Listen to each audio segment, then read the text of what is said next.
ክቡራትና ክቡራን ጥሪያችንን አክብራችሁ ስለተገኛችሁ እናመሰግናለን። በመቀጠል የዛሬውን ፕሮግራም ከዚህ እንደሚከተለው ለማስተዋወቅ ሞክራለሁ። ፕሮግራማችን አጠቃላይ የፓናል ዲስከሽን ሆኖ በዋናነት ትራንስፎርሚንግ ኬሚካል ኤዱኬሽን ኤንድ ሪሰርች ፎር ናሽናል ሬሌቫንስ Ramification in changing in the agriculture, health and industry landscape በሚል ጠቅላላ ርዕስ የሚካሄድ ፓናል ዲስከሽን ነው የሚኖረን። በፓናል ዲስከሽኖቻችን የተለያዩ ፓናሊስቶች የሚያቀርቡልን ቶፒኮች ይኖሩናል። ከዛ በፊት ግን ያው እስካሁን የምዝገባ እና አቴንዳንስ ፕሮግራም ተፈጽሟል። ከዚህ በመቀጠል የእንኳን ደህና መጣችሁ ንግግር በዶክተር ሰለሞን ምህረቴ ይኖረናል። በመቀጠልም የኪኖት ስፒች በፕሮፌሰር ወንድማገኝ ማሞ እንዲሁም እነዚህን ስፒቾችና መልእክቶች ካዳመጥን በኋላ የፓናል ዲስከሽን ይኖረናል። ፓናል ዲስከሽኑን ፕሮፌሰር ሽመልስ አድማሴ ሞዴሬት ያደርጉልናል። የመጀመሪያው የሚሆነው የፓናሊስት ፕሬዘንቴሽን ወይም መነሻ ሐሳቡን የሚያቀርብልን ፕሮፌሰር ብርሃኑ አበጋዝ ይሆናሉ። በእሳቸው የሚቀርበው ትራንስፎርሚንግ ዘ ኬሚስትሪ ካሪኩለም ፎር ናሽናል ሬሌቫንስ ኤንድ ፐርፐዝ ድሪቨን ትሬኒንግ የሚል ቶፒክ ይኖረዋል። ከእሳቸው ቀጥሎ ሪዲዛይኒንግ ኬሚስትሪ ትሬኒንግ ቱ ፕሮፔል ሎካል ኢንዱስትሪስ ኤንድ ሲሙሌት ኢኮኖሚክ ግሮዝ በሚል ርዕስ በኢንጂነር አለማየሁ ቶፒክ አዘጋጅነት የሚቀርብ ፕሬዘንቴሽን አለ። በመቀጠል ሪፖዚሽኒንግ ኬሚስትሪ ኤጁኬሽን ቱ ፕሮሞት ሰስቴናብል አግሪካልቸር ኤንድ ፉድ ሴኩሪቲ በሚል ርዕስ በፕሮፌሰር አቢ ታደሰ አማካኝነት ይቀርብልናል። የመጨረሻው እንትናችን ፕሬዘንቴሽናችን የሚሆነው በቴለሪንግ ኬሚስትሪ ካሪኩላ ቱ አድሬስ ናሽናል ሄልዝ ኤንድ ፋርማሲውቲካል ቻሌንጅ በሚል ቶፒክ በዶክተር በለጠ አደፍርስ የሚቀርብልን ይሆናል። ከነዚህ ፕሬዘንቴሽን በኋላ የሻይ ረፍት ካደረግን በኋላ ፕሮፌሰር ሽመልስ ሞዴሬት እያደረጉልን ዲስከሽናችን እንቀጥላለን። ከታዳሚው የጥያቄና መልስ ፕሮግራም ይኖረናል። መጨረሻ ላይ ክሎዚንግ ሰመሪ ኤንድ ኪ ቴክአዌይስ በዶክተር ሸዋዬ ተመስገን ከቀረበልን በኋላ የምሳ ግብዣ አድርገን እንለያያለን። በፕሮግራሙ መሰረት አሁን የኢትዮጵያ ኬሚስትሪ ባለሙያዎች ማህበር ፕሬዚዳንትን ዶክተር ሰለሞን ምህረቴን የእንኳን ደህና መጣችሁ መልእክት እንዲያስተላልፍ ጋብዛለሁ። አመሰግናለሁ። አመሰግናለሁ። እንደምን አደራችሁ። ጥሪያችንን አክብራችሁ ስለመጣችሁ በራሴና በኬሚካል ባለሙያዎች ማህበር ስም ምስጋናዬን አቀርባለሁ። እንደምታውቁት የዛሬው ቶፒካችን ትራንስፎርሚንግ ኬሚካል ኤጁኬሽን ኤንድ ሪሰርች ፎር ናሽናል ሪሌቫንስ ራሚፊኬሽን ኢን ቼንጂንግ ዘ አግሪካልቸር ሄልዝ ኢንዱስትሪ ላንድስኬፕ በሚል ርዕስ በኬሚስትሪ ባለሙያዎች ማህበርና በአዲስ አበባ ዩኒቨርሲቲ የኬሚስትሪ ትምህርት ክፍል በጋራ የተዘጋጀ የውይይት መድረክ ነው። የኬሚስትሪ ባለሙያዎች ማህበር የተለያዩ ዓላማዎች ሲኖሩት ከነዚህ አንዱ በኬሚስትሪ ሙያ ከሀገራዊ ፖሊሲዎች ጋር በተያያዘ ጉዳዮች በተለይም በስርዓተ ትምህርት ዝግጅት እና የወደፊት ተተኪ ኬሚስትሮችን በማሰልጠን ላይ ያለውን ተሳትፎ እና ትብብር ማሳደግ ነው። ይህንንም ወደ ተግባር ለመቀየር አንዱ መንገድ እንደዚህ የመሰለ መድረክ ማዘጋጀት ነው። ባለፈው ጥቅምት 2017 ዓ.ም በአካዳሚክና በኢንዱስትሪ መካከል ትብብር ማጎልበት በሚል ርዕስ አንድ ውይይት መድረክ አዘጋጅተን ነበረ። የአሁኑ ውይይት የኬሚስትሪ ትምህርት እና ምርምር በእርሻ፣ በጤና እና በኢንዱስትሪ ዘርፍ የሚታዩትን ተግዳሮቶች እንዴት መቅረፍ እንደሚቻል ከባለድርሻ አካላት ጋር በመወያየት ግብዓቶችንና የተግባር ልምምዶችን ለመውሰድ ያለመ ነው። ከ60 ዓመታት በላይ በአዲስ አበባ ዩኒቨርሲቲ እንዲሁም በሌሎች አዳዲስ ዩኒቨርሲቲዎች የኬሚስትሪ ትምህርት እየተሰጠ ብዛት ያላቸው የኬሚስትሪ ባለሙያዎች ማፍራት ተችሏል።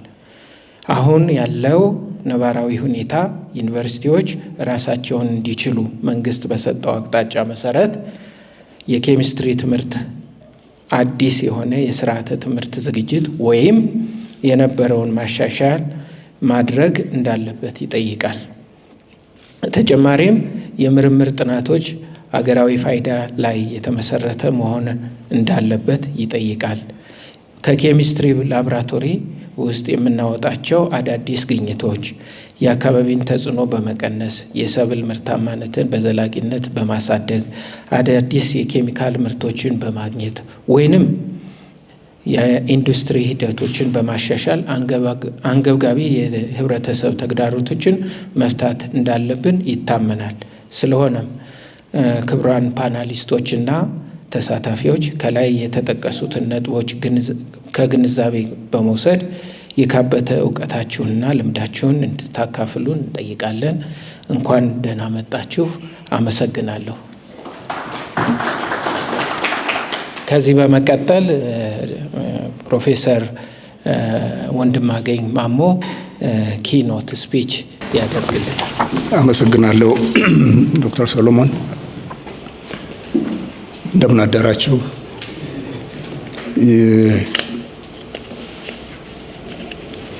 ጽሁፌን ያዘጋጀሁት በእንግሊዝኛ ስለሆነ በእንግሊዝኛ አነባለሁ።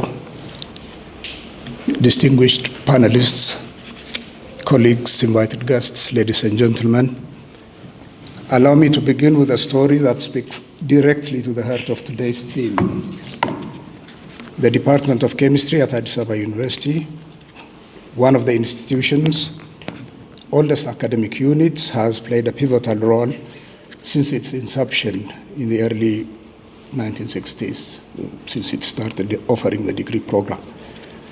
Over the decades, it has produced generations of chemists who have served the nation with distinction as educators, industrial scientists, researchers, policymakers, and innovators. These graduates have been instrumental in establishing industries, developing critical chemical solutions, and advancing national laboratories. We proudly recall the bold pioneering ventures of Brahana Mawas PPIC, Bekele Tsagayes Bekas, Yitbarak Alamus Yaskalen Family PLC, each a testament to chemistry's transformative potential. The department's enduring legacy is not just one of academic excellence, but of national impact and service. This legacy was built on the shoulders of true trailblazers, exceptional educators and institution builders who were not deterred by adversity, scarcity of resources, or the daunting task of charting a new course. Visionaries such as Professor Brahanu, Professor Theodros, Professor Ermias, Dr. Tarrekeny, and Dr. Mokonnen Dilgasa played outstanding roles in the Ethiopianization of the department and in laying the intellectual, institutional, and professional foundations upon which its success stands. Though through sheer determination, excellence, and a deep commitment to national development, they built a department that not only thrived against the odds, but became the envy of others, a model of academic rigor, relevance, and resilience that continues to inspire to this day.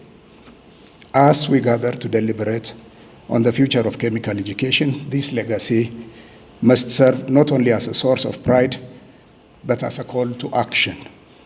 In a world shaped by complex challenges and fast-moving socioeconomic change, chemical education stands at a pivotal crossroads.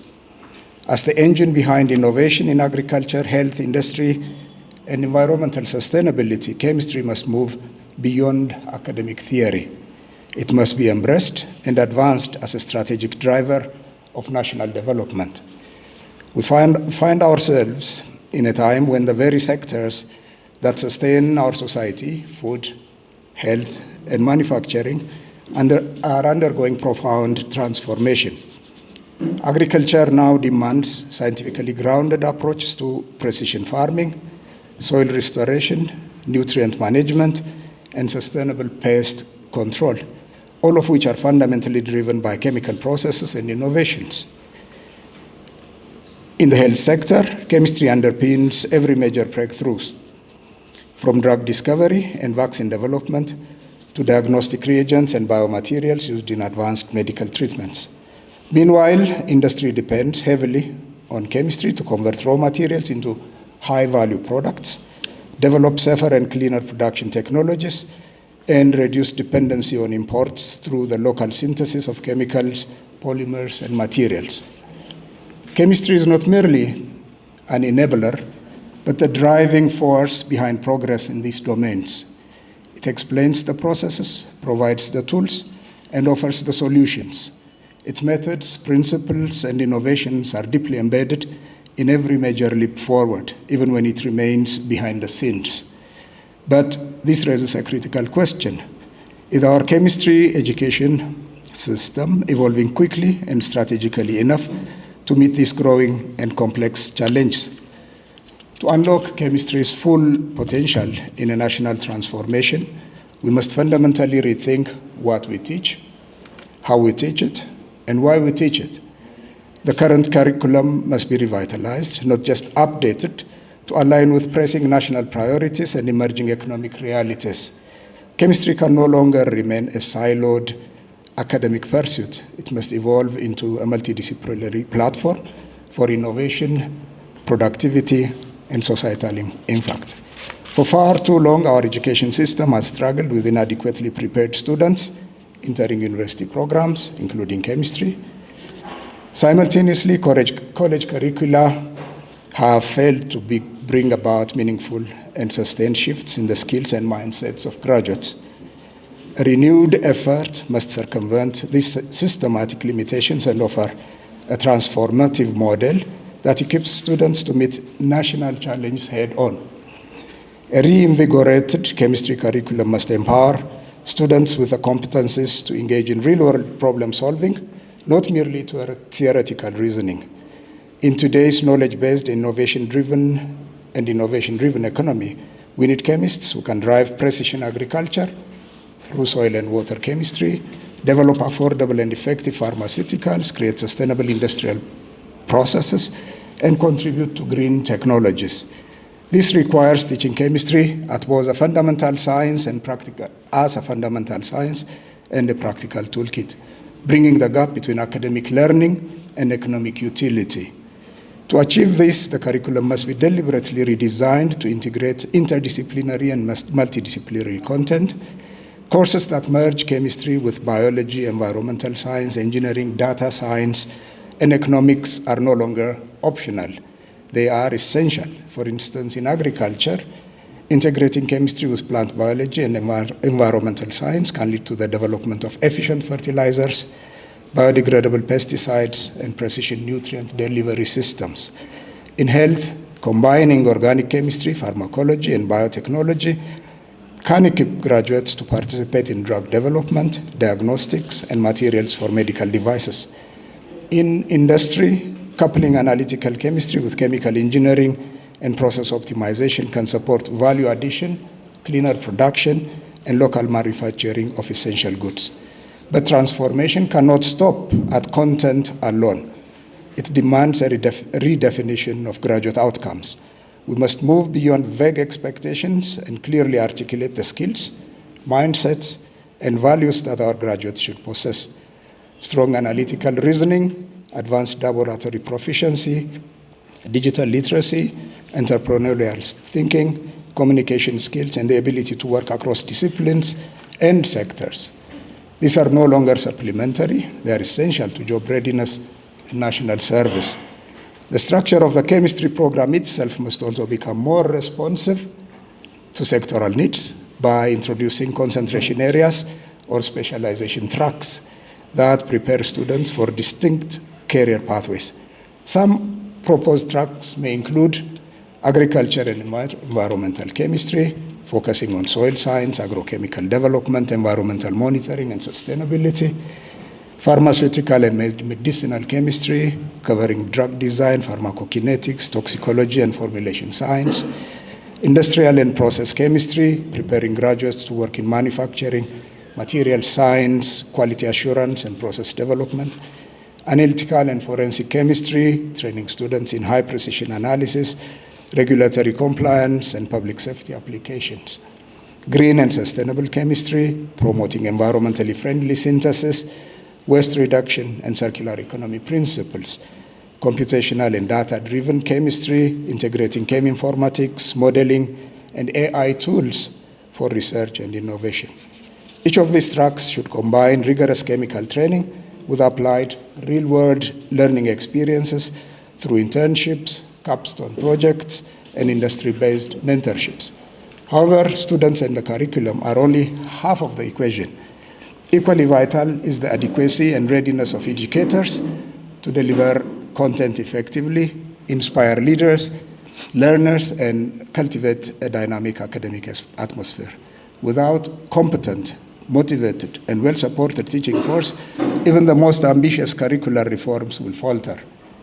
Faculty must be empowered not just to teach, but to innovate, mentor, and lead. They must be encouraged to adopt modern pedagogies, engage in meaningful research, and ignite curiosity in the minds of their students.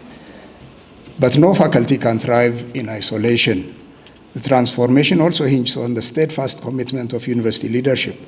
In times of extraordinary challenge, we need leadership willing to take extraordinary measures, revising outdated policies, strategically allocating resources, and nurturing a culture where excellence is the norm, not the exception. We must also confront a sobering reality, the physical conditions under which learning takes place.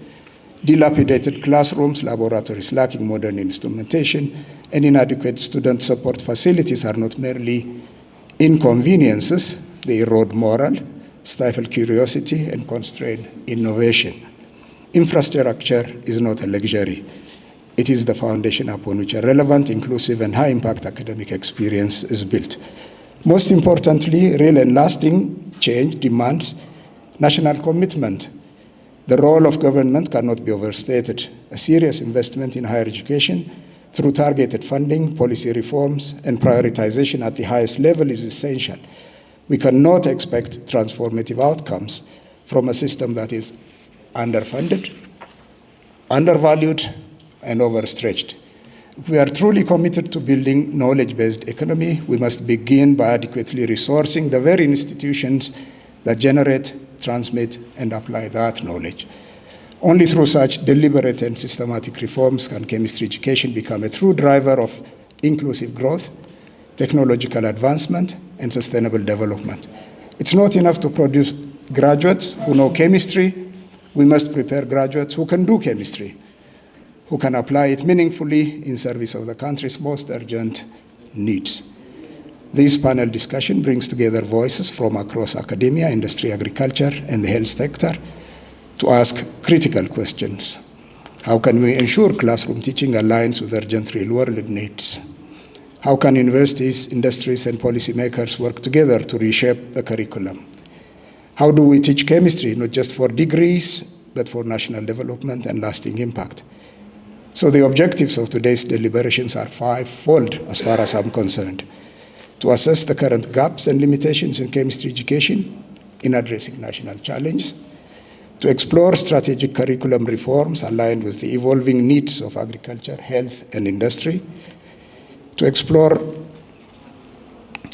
emphasize the importance of diversifying curriculum and incorporating applied learning, interdisciplinary integration, and skills development. To define, redefine the graduate profile, articulating the capabilities and skill sets required for immediate productivity and reduced retraining. to build meaningful collaboration between academia, government, and industry for sustainable curricular reform. Our conversation will revolve around 4 key thematic areas: transforming the chemistry curriculum for national relevance and purpose-driven training, redesigning chemistry training to propel local industries and stimulate economic growth, repositioning chemistry education to promote sustainable agriculture and food security, tailoring chemistry curricula to address national health and pharmaceutical challenges. Each theme represents not only a challenge, but also an opportunity to rethink, redesign, and reimagine the role of chemistry in shaping our nation's future. By the end of our discussions, we hope to achieve the following outcomes: a shared understanding of the current disconnection between chemistry education and national development needs, clear, actionable recommendations to make the curriculum more responsive, interdisciplinary, and impact-driven, identification of sustainable pathways for collaboration among academia, industry, and government, agreement on defining graduate profiles aligned with national priorities, renewed recognition of chemistry's role as a cornerstone of national progress. And now, as we come full circle, let's not lose sight of the story that began this address, the story of a department whose graduates have shaped a nation. That legacy compels us not just to reflect, but to act, to change the status quo, to redesign chemistry education, not just for knowledge, but for purpose. The power of chemistry is not only in its formulas and theories, but in its capacity to solve real-world problems, to grow food where the land is poor, to heal where resources are scarce, to manufacture locally what we can no longer afford to import. So let this dialogue not be the end, but the beginning.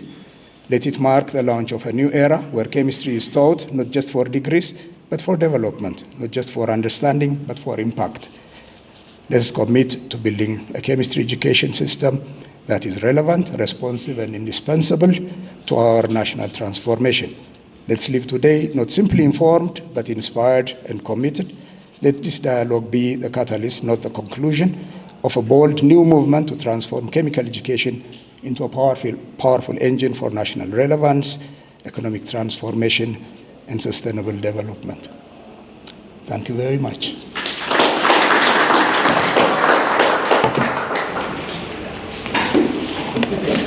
እንደምናደራችሁ በድጋሚ ወደ ፓናላችን እንሄዳለን። ፓናሊስቶቻችን ቦታቸውን እንዲይዙልን እናድርግ ወይስ ፕሮፌሰር ብርሃኑ፣ ኢንጂነር አለማየሁ፣ ፕሮፌሰር አቢ እና ዶክተር ያው በፕሮግራማችን መሰረት ትንሽ ደቂቃ ያክል እያንዳንዳቸው 10 ደቂቃ ከሚሰሩልን በኋላ የሻይ ረፍት ይኖረናል። Is there anybody from the faculty representing the dean or anybody? Is there anyone from Kilo communications officer? No. If people have not been invited, you don't expect them to come. But normally a meeting like this, it would be useful for us to be understood and for them to understand what we are doing. But that is, so let me begin by thanking the Chemical Society of Ethiopia በተደረገልን ግብዣ እና እንደዚህ አይነት ቦታ ተዘጋጅቶ ሁሉ ነገር ጥሩ ይመስላል። So thank you very much. But can we turn this one so that the slide can be more visible? Oh, no, this one is okay. Or just turn it that way. I was initially told about 25 minutes, now it's down to 10. So I'll have to put more gas and cruise as fast as I can without losing you. Let me go to the next slide. This presentation is based on certain assumptions. A general assumption, making the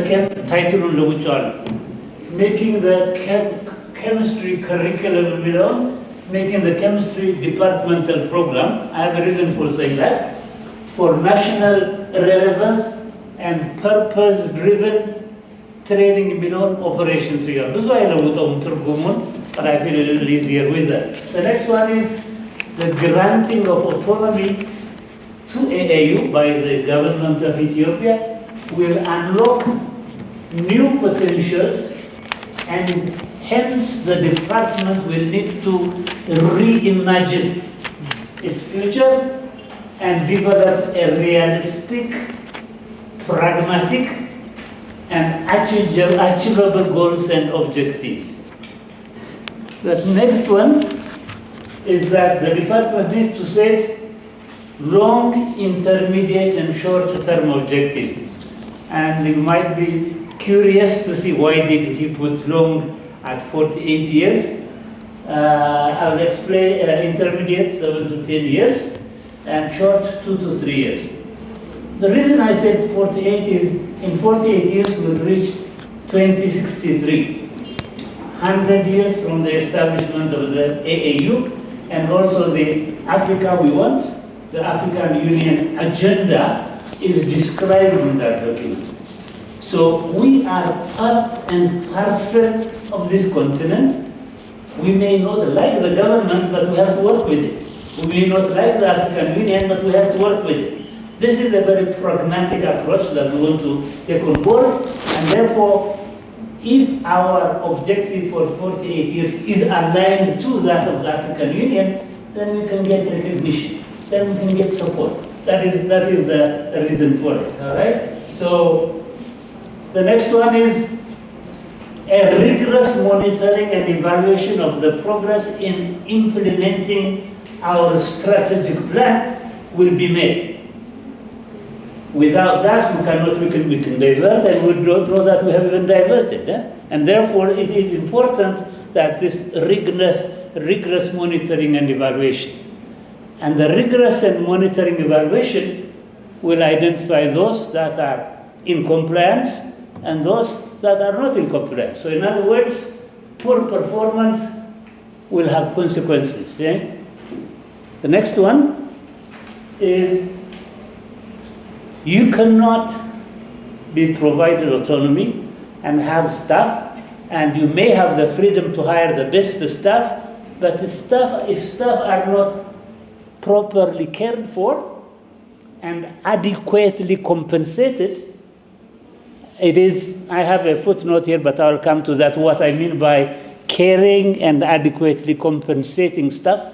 But also students will also be cared for and mentored, and I want you to hear me here, and mentored to ensure successful career for our students, and with adequate, and I have said, active and passive income.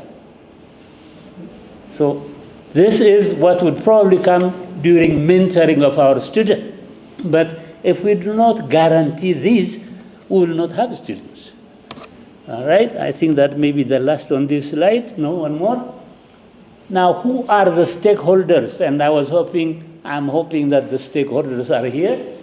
The stakeholders for the department are the students, the staff, hopefully these two are adequately represented, higher education institutions because we train for them, and then chemical industries. I have mentioned ministry, but chemical industries, the soap industry, the detergent industry, all kinds of industries, and then ministries of environment, health, defense, and we must be involved with defense research as well, because we have a great role to play. And I'm not being here extraordinarily patriotic, but we need to keep the integrity of the country. And if anywhere we can support our defense forces through research, whatever, we need to do that.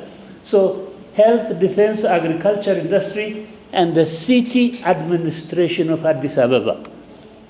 And I think that is obvious, but I have also added regulatory bodies, those that certify, that check purity, etc. That is also the kind of work we need to. If we do that, then we can be relevant. If we don't do any of this, then we are irrelevant. And I think this is how I have made assumptions to do my presentation.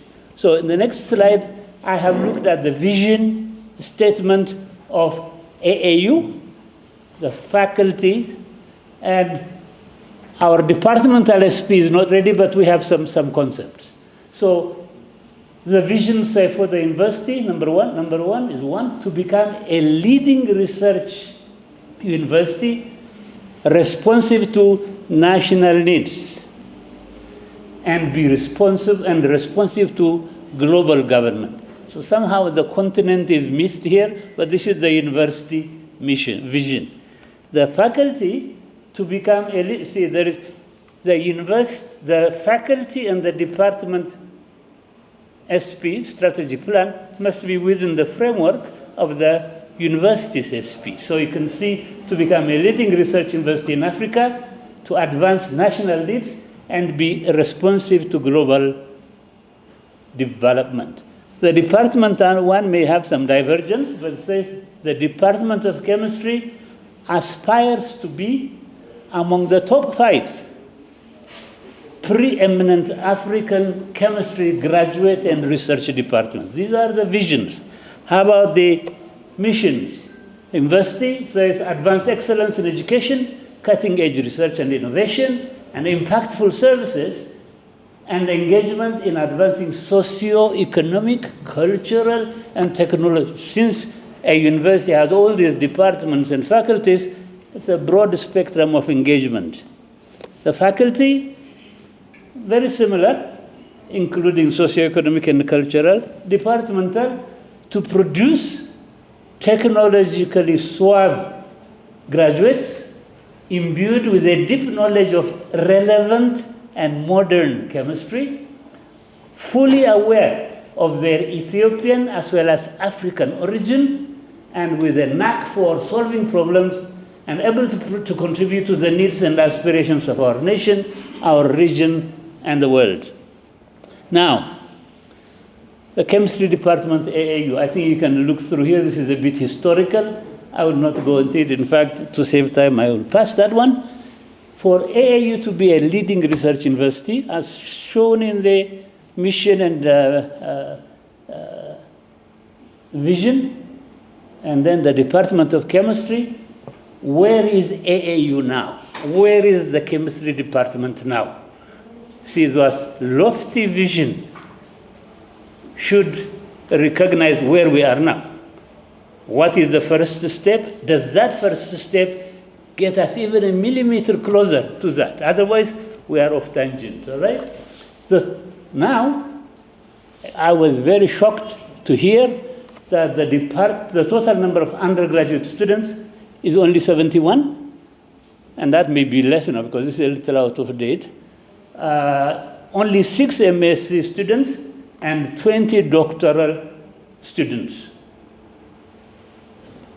You will see that we are probably overstaffed, because when you see there are 25 full-time academic staff, 4 are on study leave, 10 technical staff, no administrative staff, including secretary. Despite this, the department has published 154 publications during the last 3 years. A major issue that I have read in the university document is that there is declining staff motivation. Staff are not as motivated as they used to be. Why? Due to poor remuneration, absence of essential research inputs like chemical research and research-grade equipment. Just to show you here, science production in the world, where is Ethiopia? There are 200 countries in this world, 1 to 50, 50 to 100, etc. In the top 50, South Africa and Egypt, with a rank of 35 and 42. In the 51 to 100, there is Ethiopia, number 80. But look carefully now. Nigeria is 51. All it has to go is down to 50 to be there. Eh? Just to give you an idea. Nigeria, Tunisia, Morocco. I'll show you a map. And these countries, I will refer to them later. Ethiopia is number 80. So really it's a huge jump to get to that. Because we said in the top 5 departments, right? To be a leading in Africa. It means we have to compete and excel. And that is why, in a way, I put that long-term 48 years. We can't be done overnight. It may be a generational change, all right? And development is not linear. It can be achieved. I think it can be achieved, but it's not going to be a feather-bed state during that time. We proceed. This is the map I told you about in terms of science production. It's one of the two papers I published in Nature, and you see that Ethiopia is here, and the darker the green, they are way ahead. So how many are ahead? Morocco, Algeria, Tunisia, Nigeria, South Africa, Kenya. So these are also the same countries.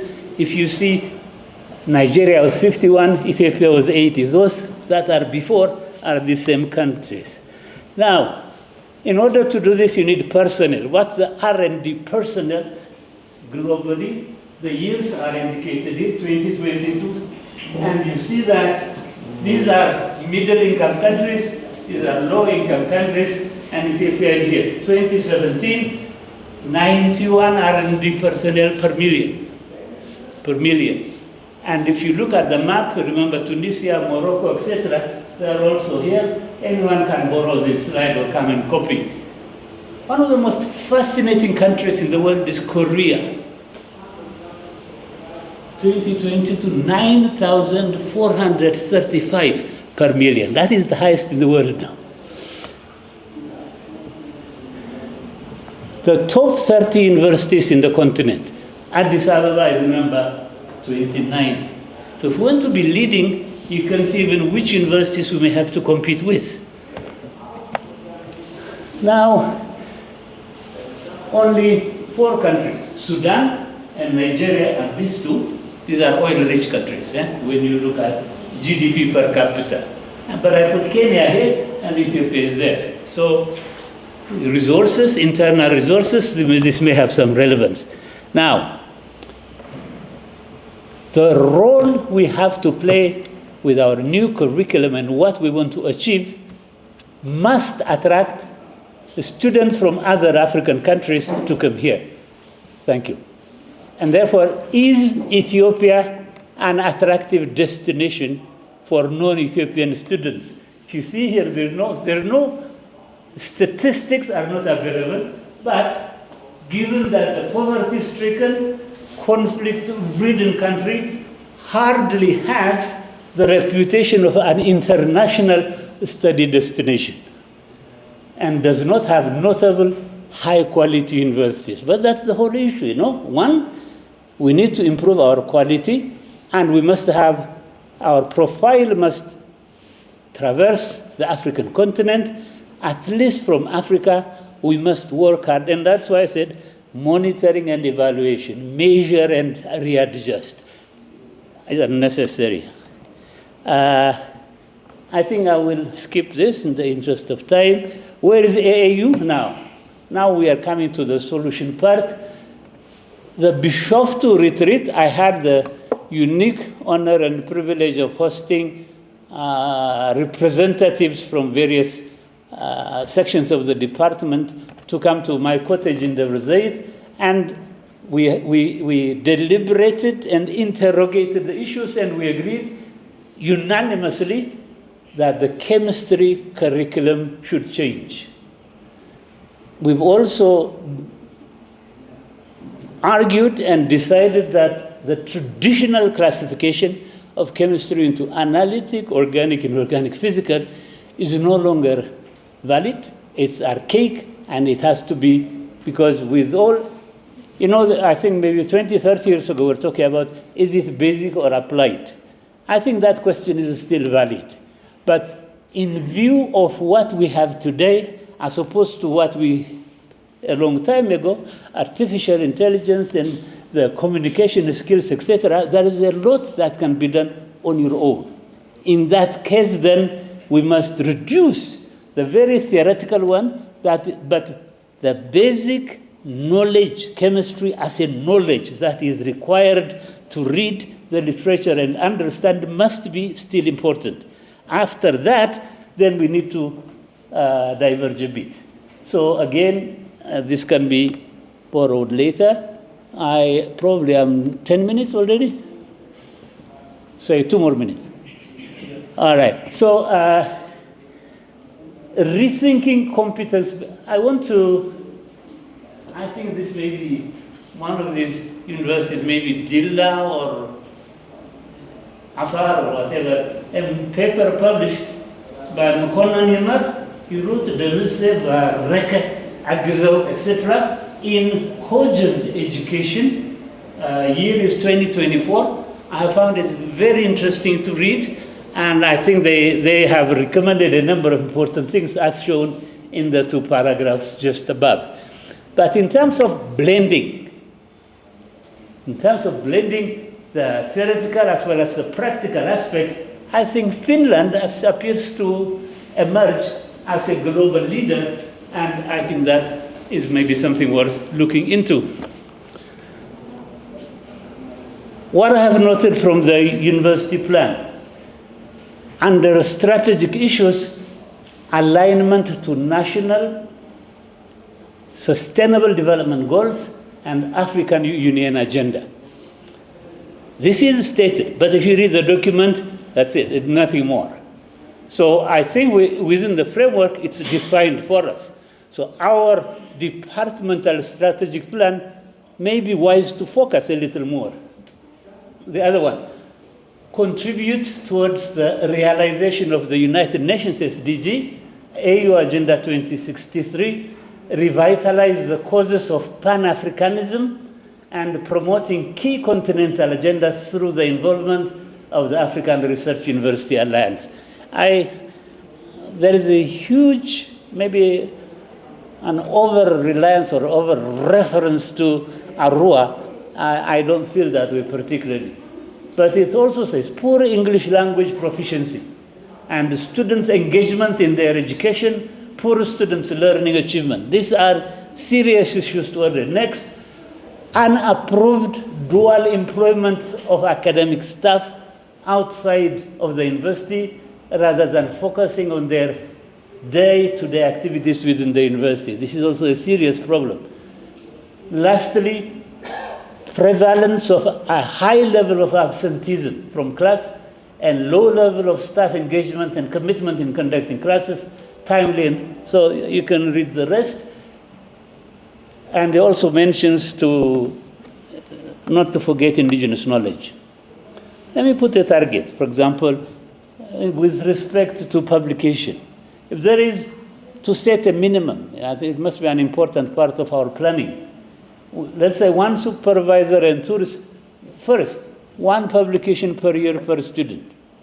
I don't think that's too much to ask. And 1 supervisor, 2 research students, maybe 2 to 3 publications. If there are 3 students, maybe 3 to 4 publications per year. 4 students, 4 to 5, and 5 students and above, 6 to 7.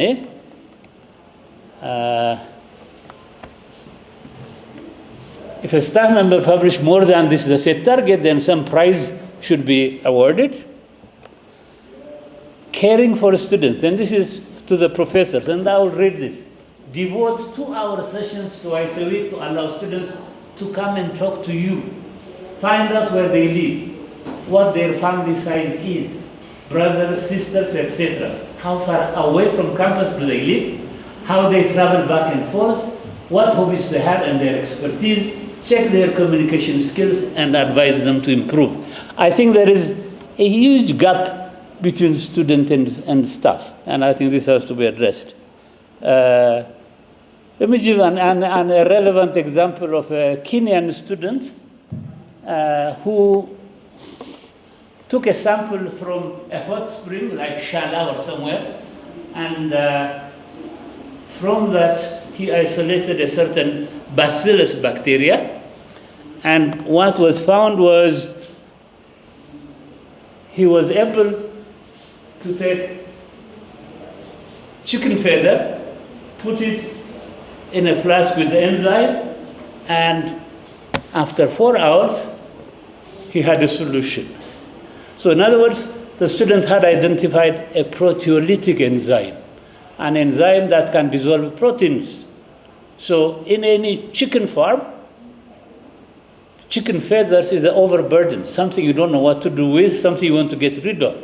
If you dissolve it in that, it's in fact dissolved protein. You can even feed it back to the chicken. Eat your own feather.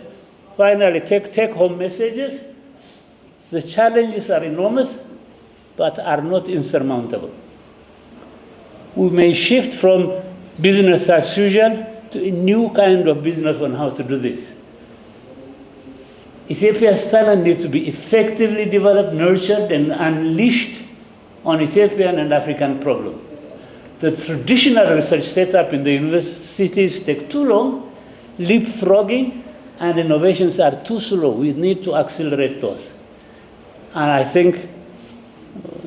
thank you for your generosity with a little bit of time, but I will stop here. Thank you very much.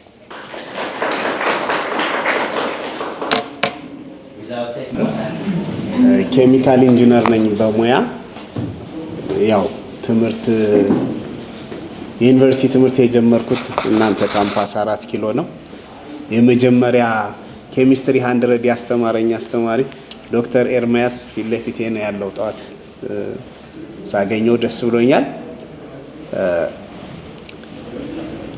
ዶክተር ታረቀኝ ዶክተር ኤርሚያስ አልኩ ይቅርታ። ዶክተር ታረቀኝ ነው ኬሚስትሪ 100 ያስተማረኝ። ከዛ ወደ ኢንጂነሪንግ ነው ሽፍት ያደረኩት። በስራ ልምድ 35 አመት አሳልፌያለሁ። የተለያዩ ኢንዱስትሪዎች በተለያየ ሴክተር ከጀማሪ መሐንዲስነት እስከ ስራ አስኪያጅነት እና ኤክስኪዩቲቭ ኦፊሰር ደረጃ የተለያዩ እንትኖችን አይቻለሁ። ዛሬ የተሰጠኝ ታይትል ምንድነው? ኢንዱስትሪ ኤንድ ኬሚስትሪ ነው። ሪዲዛይኒንግ ኬሚስትሪ ትሬኒንግ ቱ ፕሮፕ ሎካል ኢንዱስትሪስ ኤንድ ሲሙሌት ኢኮኖሚክ ግሮዝ ነው። እንግዲህ የኬሚስትሪ ካሪኩለም የኢንዱስትሪ እድገትን ኢኮኖሚክ እንደ ሀገር የኢኮኖሚ እድገት እንዲያመጣ ኢንዱስትሪዎች ላይ ማድረግ ያለበት ምንድነው? እንዴት ዲዛይን ቢደረግ የተሻለ ይሆናል? አሁን ያለው የኬሚስትሪ ትምህርት ወይም አሁን ከኬሚስትሪ ዲፓርትመንት የሚወጡ ተማሪዎች የሚያጋጥማቸው ችግር ምንድነው? ያለባቸው ችግር ምንድነው? ያንንስ እንዴት ነው ታክል የሚያደርጉት የሚለውን ባጭሩ፣ ጊዜው በጣም አጭር ነው፣ ርዕሱ በጣም ሰፊ ነው፣ ሙሉ ቀን የሚያስወራ ነው። ግን ባጭሩ ፖይንት አውት ለማድረግ ሪዲዛይኒንግ ኬሚስትሪ ኢንቲግሬሽን የኬሚስትሪን ትምህርት ከኢንዱስትሪ ጋራ ኢንቲግሬት ማድረግ ለተማሪዎች በጣም ወሳኝ ነው። በምን ፐርፐዙ የሞደርን ወርክ ፎርስ ማለት አሁን ኢንዱስትሪው የሚፈልገውን ወርክ ፎርስ ሰፕላይ ለማድረግ አሁን የምናደርገውና ኢንዱስትሪው የሚፈልገው ስለማይጣጣም ኢንዱስትሪው የሚፈልገው አይነት የሰራተኛ ኃይል ለማቅረብ ኢኖቬሽንን ፈጠራን ፎስተር ለማድረግ ለማበረታታትና ግሎባል ሰስቴኔቢሊቲ ቻሌንጅ አሁን በጣም እንትን ያለው የአካባቢ ደህንነት ህጎች ከጊዜ ወደ ጊዜ በጣም እየጠበቁና ማነቆ እየሆኑ ነው ያሉትና እነኛን አድሬስ የሚያደርግ ተማሪ ማውጣት አለብን። ይሄን ለማውጣት ኬሚስትሪ ትሬኒንግን ከሎካል ኢኮኖሚ ኒድስ ያገሪቷን የሪጅናችንን የኢስት አፍሪካን ብሎም የአፍሪካን እንዲሁም የግሎባልን ፍላጎት ለማምጣት የሚያስችል ትራንስፎርም ማድረግ የሚያስችሉ ግራጁዌቶች ካታሊስት ናቸው። ለምን ኢንዱስትሪ ግሮዝን ኢንተርፕሪነርሺፕ ኤንድ ሰስቴኔብል ዴቨሎፕመንት እንዲመጣ የሚያደርጉ ወሳኝ ፕሌየሮች ናቸው። ኬሚስትሪ ደግሞ ፕሮፌሰር ወንድማገኝ እንዳሉት ኢን ኤቭሪ ዎክ ኦፍ ላይፍ ኬሚስትሪ አለ። በእያንዳንዱ ነገር ላይ በምንለብሰው ልብስ፣ በምንበላው ምግብ፣ በምንኖርበት ቤት፣ በምንሄድበት መንገድ፣ በምንነዳው መኪና ሁሉም ጋር ብንሄድ ኬሚስትሪ የሌለበት አናገኝም። ኢን ኤቭሪ ዎክ ኦፍ ላይፍ አለ። ስለዚህ ይሄ እንዴት እናርገው? ትራዲሽናል ኬሚስትሪ ፎከስ የሚያደርገው ምን ላይ ነው? ኢንፌሲስ የሚሰጠው አካዳሚክ ሪሰርች እና ፋውንዴሽናል ቲዮሪ ላይ ነው። ይሄ ያስፈልጋል። ግን ይሄንን ቫልዩ አድ አድርጎ ኮመርሻላይዝ ማድረግ ያስፈልጋል። ኮመርሻላይዝ ማድረግ ያስፈልጋል። ይህንን እነኚህን ኢኖቬቲቭ የሆኑ ነገሮችን እና ለኢኮኖሚክ ዴቨሎፕመንት የሚኖረውን ሪሊቫንስ ኦቨርሉክ ያደረገው ይመስላል ትራዲሽናል ኬሚስትሪ። አሁን ግን ኢኖቬቲቭ እና ለኢኮኖሚክ ግሮዝ በሚሆን መልኩ ሪዲዛይን ማድረግ ያስፈልጋል። ሎካል ኢኮኖሚ ኒዶችን አሁን የኛ ሀገር ኢንዱስትሪዎች ምንድነው የሚፈልጉት? ይሄንን ፍላጎታቸውን ያገኛሉ። ለምሳሌ አሁን ሁላችሁም ታውቁታላችሁ ኢንዱስትሪ ላይ ያለብን ክሪቲካል ችግር ጥሬ ዕቃ ነው። ፎሬን ከረንሲ የለም፣ የዶላር እጥረት አለብን። 95% ኦፍ አወር ኢንፑትስ ከውጭ ነው የምናመጣው። ሎካሊ ዴቨሎፕ ማድረግ አልቻልንም። ስለዚህ ኢንዱስትሪዎቹ የሚሰሩት ከ25 እስከ 30 ባለ ካፓሲቲ ነው ኦፕሬት የሚያደርጉት። በዚህ ካፓሲቲ ኦፕሬት እያደረጉ ደግሞ ትርፋማ ሊሆኑ አይችሉም። ይሄ ኢንቲግሬሽኑ it should be an economic strategy። ይሄ ኢንቲግሬሽን አካዳሚ ብቻ ሳይሆን ኢኮኖሚክ ስትራቴጂ መሆን አለበት። አሁን እዚህ ጋር ፕሮፌሰር ኤርሚያስ የዘረዘሩልን አሁን ከኔ በፊት የነበሩም አባቴ ያቀረቡት ነገር አካዳሚ ብቻ ሳይሆን ምንድነው ኢኮኖሚክ ስትራቴጂ መሆን አለበት። ከኢኮኖሚክ ስትራቴጂው ጋር ኢንቲግሬትድ የሆነ ቱል መሆን አለበት። በራሱ ግብ አይደለም ግን ቱል ነው ቱ አቺቭ ዛት ጎል መሆን አለበት። ሎካል ኮንቴክስትን በጣም የሚያሳዝነው ኢንዲጂኒየስ ኒዮሌጅ እኛ ሀገር ቦታ የለውም። በአብዛኛው ኢንዲጂኒየስ ኒዮሌጅ አባቶቻችን ከቅጠልና ከድንጋይ ፈይተው ቀለም ይቀምሙና ብራና ይጽፉ ነበር።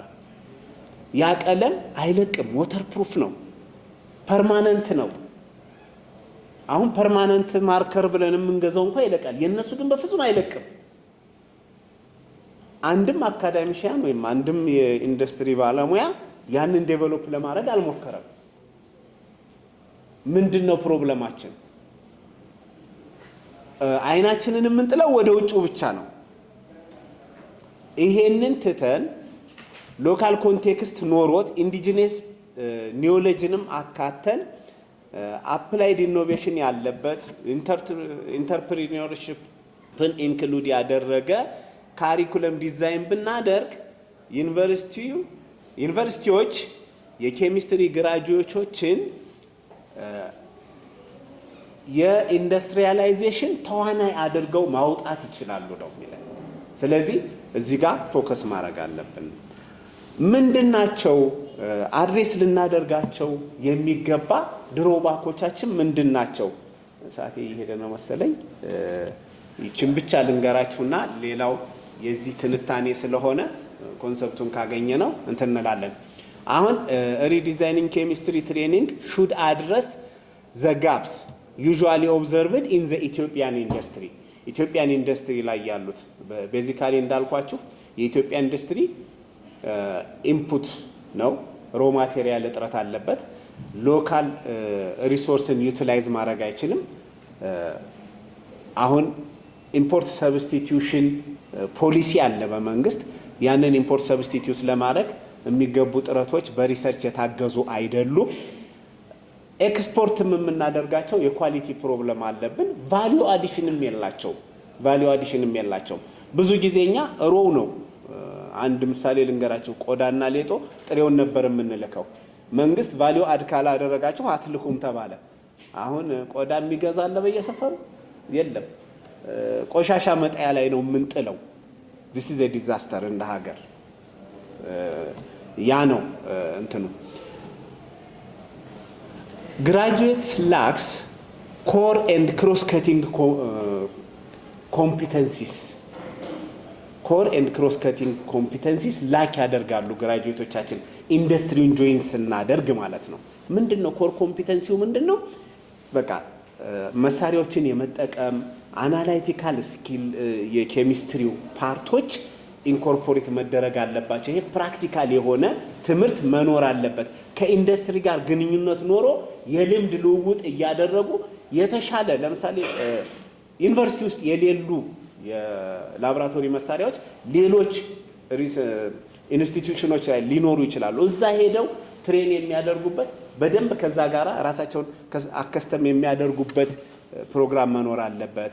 ክሮስ ከቲንግ ኮምፒተንሲስ ማለት ደግሞ ኢንተርፕሪነርሺፑ፣ አናላይቲካል ስኪሉ፣ ከሌሎች ጋር የኮሙኒኬሽን ስኪሉ እነኚህ ላክ ያደርጋል። አንድ ኬሚስት ፋብሪካ ይሄድና ላቦራቶሪ ነው የሚገባው፣ ከላቦራቶሪ አይወጣም፣ ላቦራቶሪ ቁጭ ይላል፣ ሪዛልቱ አልመጣም፣ ይሄንን እንዳታወጣ ነው የሚለው። እዛ ሄዶ ግን ይሄ ሪዛልት አልመጣም ቢኮዝ ኦፍ ዚስ ኤንድ ዚስ፣ ይሄንን ነገር እንዲህ አጀስት ብታደርገው የተሻለ ምርት ታገኛለህ የሚል አድቫይዝ የመስጠት አቅም የለንም በአብዛኛው። ስለዚህ ይሄንን ላክ እናደርጋለን። የኬሚስትሪ ግራጁዌቶች በኢንዱስትሪያል ሊደርሺፕ፣ በኢንተርፕሪነርሺፕ እና ኢኖቬሽን ስፔሶች ላይ አንደር ሪፕሬዘንትድ ናቸው። ብዙ ጊዜ አሁን የኢንዱስትሪ ሊደር የሚሆኑት የማኔጅመንት ግራጁዌቶች፣ የሶሻል ሳይንስ ኢኮኖሚስቶች ምናምን ናቸው። ኢኖቬሽን እና ኢንተርፕሪነርሺፕ ላይ ቅድም ፕሮፌሰር ኤርሚያስ የጠቀሷቸው የተወሰኑ ኬሚስቶች አሉ፣ እንደነ አቶ በቀለ ጸጋይ አይነቶች አሉ። ግን ዩኒቨርሲቲው በ60 ምናምን ዓመት እድሜው ካወጣቸው ኬሚስቶች ስንት ፐርሰንት ይሆናሉ? 0.01 0.001 ስንት ፐርሰንት ይሆናሉ? ኢዝ ኢት ኤ ሰክሰስ? ኖ ኢትስ ኖት። ስለዚህ ከምናወጣቸው ተማሪዎች ቢያንስ 2-3% እንኳን ኢንተርፕሪኒዮር መሆን መቻል አለባቸው፣ ቢያንስ ማለት ነው። አዘርዋይዝ ዊ አር ኖት ሰክሰስፉል። ብርሃኑ ናቸው? ኖ እሳቸው ናቸው የተናገሩት። ወንድማገኝ ይቅርታ፣ ምን አልከኝ?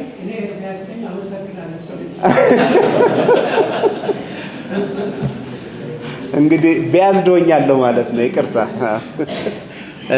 ስለዚህ በዚህ ላይ ላክ ያደርጋሉ። ያንን ላክ እንዳያደርጉ የሊደርሺፕ ስኪሎችን፣ የማርኬቲንግ ስኪሎችን፣ የፕሮዳክት ዴቨሎፕመንት ፕሮሰስ ፍሮም አይዲያ ኢንሴፕሽን ቱ ማርኬት ላውንቺንግ ያሉትን ፕሮሰሶች ተማሪዎቻችን እንዲያገኙ እውቀት እንዲያገኙና ቤዚክ ኖሃው እንዲኖራቸው ኢንኮርፖሬት መደረግ አለባቸው። የኮምፒውተር ስኪሎች፣ ዳታ አናሊሲስ ስኪል እነኚህ ኢንኮርፖሬት ቢደረጉ በሊደርሺፕ እና በኢኖቬሽን ኤሪያ ላይ ሪፕሬዘንት የመደረግ እድላቸው እየጨመረ ይመጣል። ይሄ አንድ ፕሮብለም ነው የምናየው። ሾርት ኦፍ ኢንተርፕሪነራል ቲንኪንግ ነው። ኢን ሪል ወርልድ ኤንድ ሪል ወርልድ ፕሮብለም ስኪልስ ላክ ያደርጋሉ። ሪል ወርልድ ፕሮብለምን ሶልቭ የማድረግ አቅማቸው ውስን ነው። ስለዚህ እዚህም ጋር ፎከስ ተደርጎ ሊሰራበት ይገባል። ካሪኩለማችን ውስጥ ኢንኮርፖሬት ሊደረግ ይገባል። should be designed to play a strategic role in supporting Ethiopia's import substitution and value addition activities. import substitution ላይ ተኪ ምርቶችን በማምረት የሎካል ኢንፑቶችን ዴቨሎፕ በማድረግና አይዴንቲፋይ በማድረግ አንዳንዴ ሪቨርስ አናሊሲስ በመስራት ፕሮዳክቱን አምጥቶ ሪቨርስ አናሊሲስ ሰርቶ ከምንድን ነው የተሰራው ይሄ ኮምፖነንት ብሎ አይዴንቲፋይ ማድረግና እነኛን ዴቨሎፕ ማድረግ። አንድ ምሳሌ ልንገራችሁ። ልጆች ሆነን ስራ ስንጀምር እሺ ካልሽየም ካርቦኔት ከውጭ ኢምፖርት ይደረግ ነበር በኮመርሻል ኔም እና ረጅም ጊዜ ምን እንደው ሳይታወቅ ይመጣ ነበር። ግን በኋላ አይዴንቲፋይ ተደርጎ ኢምፖርት ሊደረግ ችሏል። ሎ ኦር ኖር ፓርቲሲፔሽን ኢን ኬሚካል ፕሮዳክት ኤንድ ፕሮሰስ ዴቨሎፕመንት ሎካሊ ዴቨሎፕ የሚደረጉ ፕሮዳክቶች እና ማኑፋክቸሪንግ ፕሮሰሶች ላይ ፓርቲሲፔሽናችን ውስን ነው። ቴክኒካል ኤንድ ነን ቴክኒካል ስኪል ጋፕ አለ። ይሄንንም ኦብዘርቭ ተደርጎ ኢንኮርፖሬት ቢደረግ። ፑር ኦር ኖ ዩኒቨርሲቲ ኤንድ ኢንዱስትሪ ፓርትነርሺፕ እዚህ ጋር አንድ እንትን የምንለው የሶስትዮሽ ፓርትነርሺፕ መንግስት፣ ኢንዱስትሪዎችና ዩኒቨርሲቲዎች ፓርትነርሽፕ ሊኖራቸው ይገባል። የጋራ ፎረም ኖሯቸው እዛ በዛ ዴቨሎፕመንት ነገሮች መጸንሰስ አለባቸው። ይሄ ካሪኩለም ውስጥ መካተት አለበት። አመሰግናለሁ።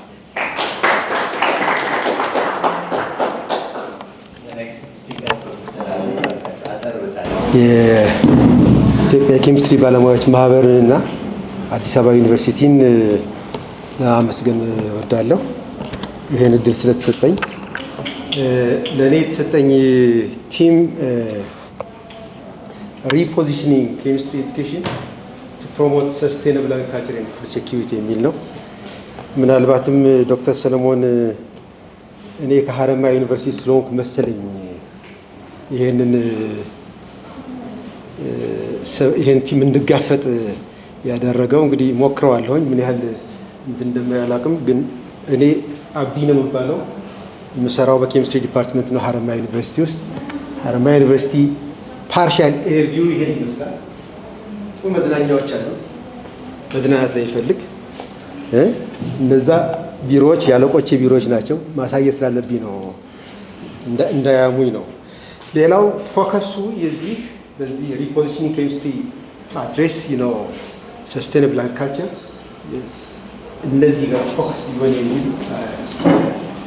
ፍሬም ተሰጥቶኛል። በዛ ፍሬም ነው የምንቀሳቀሰው። የመጀመሪያው ጥያቄ የጠየኩት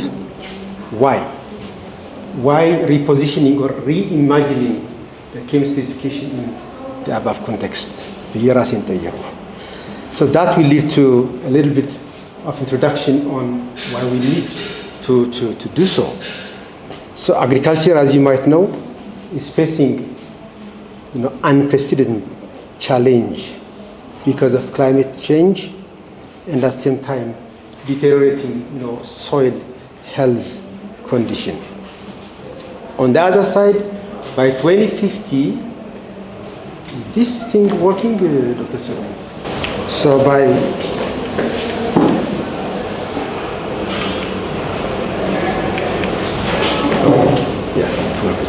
So by 2050, the global population is expected to reach to nearly 10 billion from the 7.8 billion now. So it means we have to increase the production by 70% from what we have now, by 70%. Doing so actually has its own consequences as well. Like for instance, we have soaring climate change. First, we are facing soaring climate change, and also I would say that we have this dual pressure, feeding the growing population while mitigating the worsening condition of climate change. So if we happen to see the farming systems currently, we have two farming systems. The first one is the conventional approach, which is called industrial farming. This is the current mainstream. And the other one is sustainable farming. So one would use actually three words to explain the conventional or the mainstream farming. So it's all about efficiency, uniformity, because it's monoculture, no? If you take USA, some of the parts of USA is a corn belt, right? It's a corn belt, so it's monoculture, and they focus on maximizing, the productivity. So conventional agriculture is practical and profit-driven. It's profit-driven. Where conventional farming employs, intensive chemicals like synthetic fertilizers, pesticides, and in fact, GMOs as well. So it has got its own downsides. Environmental impact, like soil degradation, water pollution, greenhouse gas emission. Health concerns, pesticide residues. And in fact, the fact that it's monoculture, it has a nutritional problem. Okay? Nutritional problem. So it means there is a call for agricultural paradigm toward this sustainable agriculture. So sustainable farming can also be again described in these three words. It's all about diversity instead of monocropping. It's intercropping, interconnectedness, preservations, and the like. So why is sustainable agriculture more important in today's world? So we have these answers. It's less resource demanding, it's relatively energy efficient, it maintains the ecological equilibrium, it's climate resilient, and it ensures food sufficiency at small scale. So I asked myself, okay, we have these two, paradigms. So can sustainable agriculture feed the world, the 10 billion population, in some years, in a quarter of a century from now? So conventional farming might cope up with the growing demand, but it's quite destructive. Sustainable farming is eco-friendly, yet I perceive that it struggles to cope up with the growing demand. So could there be other alternatives? I don't know, to be honest with you, but I would say that there could still be a third option, perhaps a hybrid approach. Addressing the gap of the conventional farming, we could still make a good use of it. So how does chemistry help in addressing the dual pressures? These are the dual pressures I mentioned a while ago. So the role of chemistry in agricultural innovation. So the future of agriculture could be brighter if new agrochemical delivery systems are introduced. Okay? Like the new agricultural systems that supports plant growth, that causes no harm to the environment, and in fact, restore the past damage. So such multifunctional systems improve soil health by removing existing pollutants, sequestering carbon, delivering efficiently fertilizers, and in fact reclaiming or revitalizing degraded land. So it is at this junction that the role of green or sustainable chemistry for sustainable agriculture comes into picture. So the need for sustainable chemistry, it has various dimensions. So what should be our role as chemists to support this sector, which is the backbone of, I think, the country's economy? The first thing that I think is that we need to identify the limitations of the current chemistry curricula. What are the limitations with regard to this particular sector? Identify the gaps in addressing agricultural and sustainability issues. This is more toward the agricultural side, but still we have some stake. And ensure the benefits of integrating sustainability into chemistry education. So if I see the first one, current limitation in traditional chemistry curricula, basically our curricula are theoretical focused nature. There are laboratory, but still, not contextualized in a sense that I'm talking about right now. So traditional chemistry curricula often inadequately address real-world applications relevant to agriculture. By the way, I happen to see or to learn that these deficiencies are there from their side as well. Not only from our side, but from their side. I mean, I can see, for instance, a guy who is soil chemist or soil scientist and chemist, the chemist that we know. Both have their own deficiencies. All right? So this disconnect underscores the urgent need to reshape chemistry education to better align with the demands of sustainable agriculture.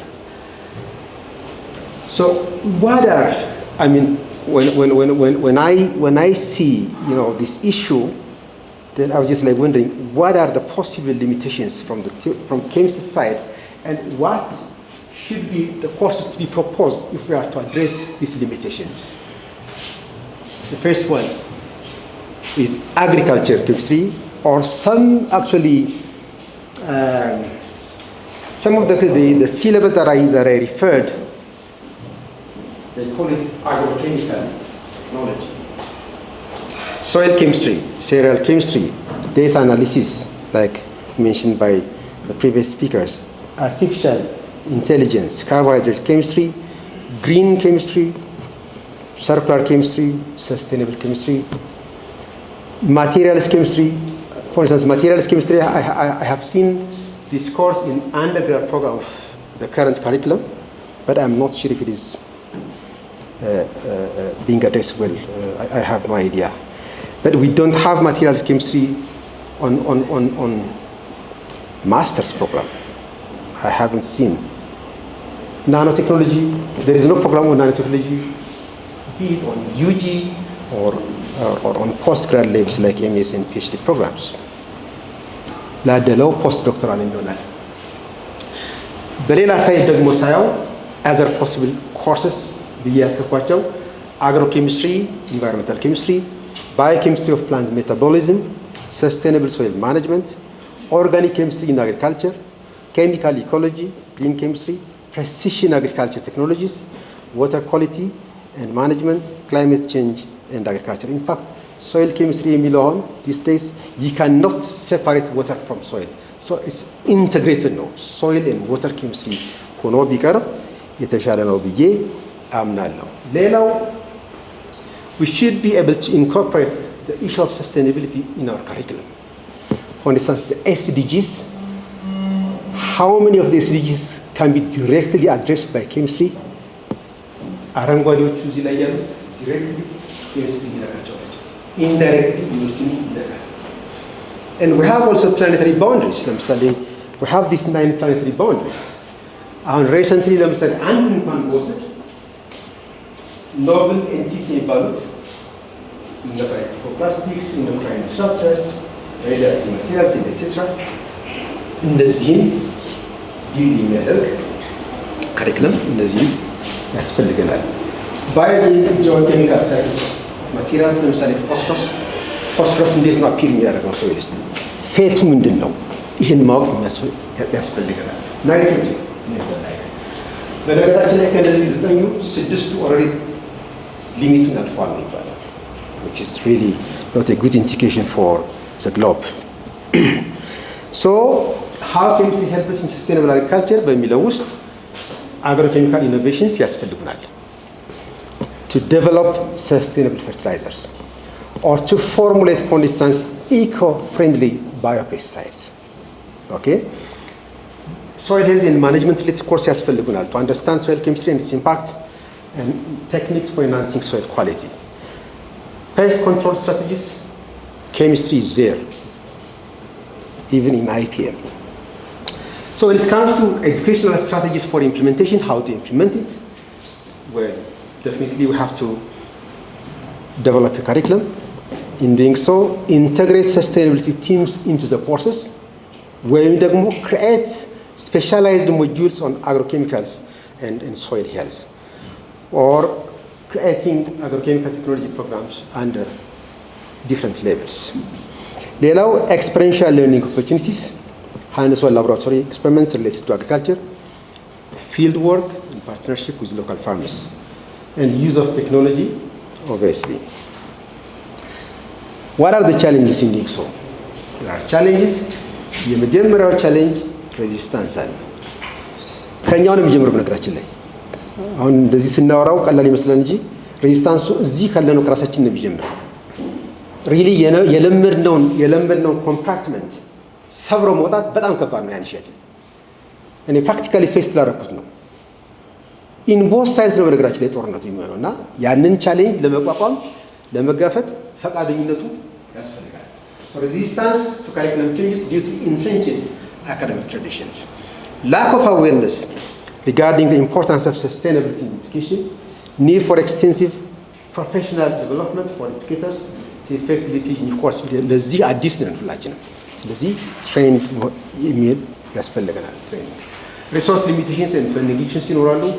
ኦውነርሺፕ ኢሹ ራሱ ይመጣል። ለምሳሌ when you have a hybrid program, who is going to own that program? እሱ ላይም በደንብ ቁጭ ብሎ ማሰብ ያስፈልጋል። ዊን ዊን የሆነ ነገር እንዲሆን so way forward definitely collaborate ማድረግ ይኖርብናል ማለት ነው። ለሁላችንም better collaborative efforts and partnership, so engaging with the creative industries for practical insights, collaborations with environmental organizations for holistic approaches, and building networks among educational institutions to share best practices. As the conclusion, so the future of agriculture could be brighter if we have a new way of delivering, fertilizers or agrochemicals in general. And integrating chemistry education and sustainable agriculture is crucial.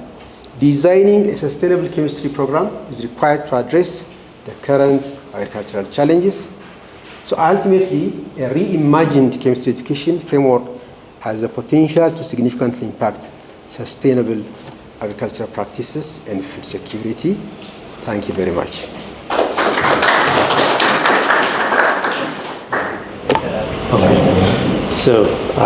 በመጀመሪያ የኬሚካል ሶሳይቲ እና የኬሚስትሪ ዲፓርትመንት ስለጋበዛችሁኝ በጣም ደስ ብሎኛል። አመሰግናለሁ።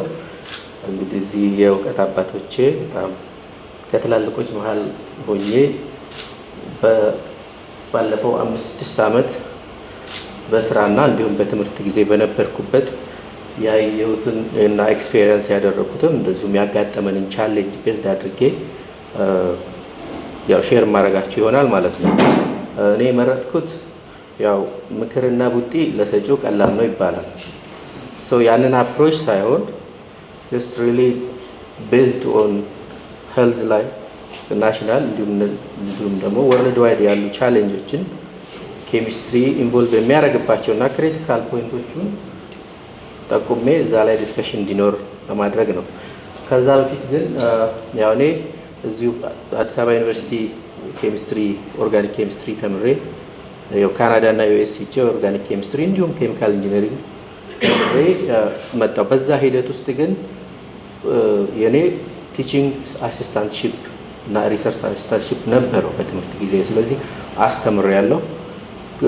ፕራክቲካል ኮርሶችን አስተምሬያለሁ ለአንደር ግራጁዌት ኬሚስትሪ ተማሪዎች እንዲሁም ለኬሚካል ኢንጂነሪንግ ተማሪዎችም አስተምሬያለሁ።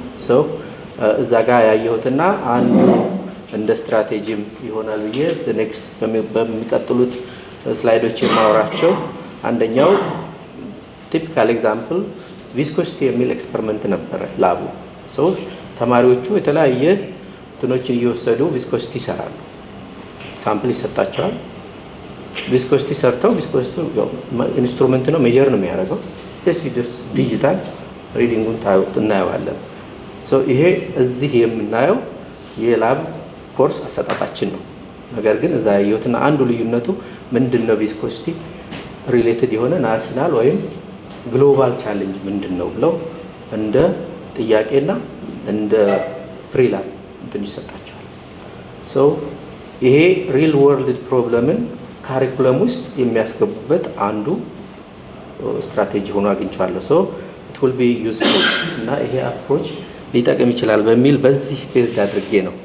ሁለተኛው እዚህ ሴንተር ላይ ሰራ እዚሁ አዲስ አበባ ዩኒቨርሲቲ ነው ያለሁት። ድራግ ዲስከቨሪ እና ዴቨሎፕመንት ሴንተር ተብሎ የተቋቋመ እዚህ አዲስ አበባ ዩኒቨርሲቲ ሴንተር ኦፍ ኤክሰለንስ ተብሎ ከተቋቋሙት ውስጥ ነውና 2018 ላይ እዚህ ጆይን ሳረግ ፒውርሊ ኬሚስትሪ የተማርኩ ግን የተወሰኑ ሲንቴቲክ ፎር ድራግ ዲስከቨሪ እና ዴቨሎፕመንት የሚል የተወሰኑ ስካፎልዶችን ሲንቴሳይዝ አድርጌያለሁ።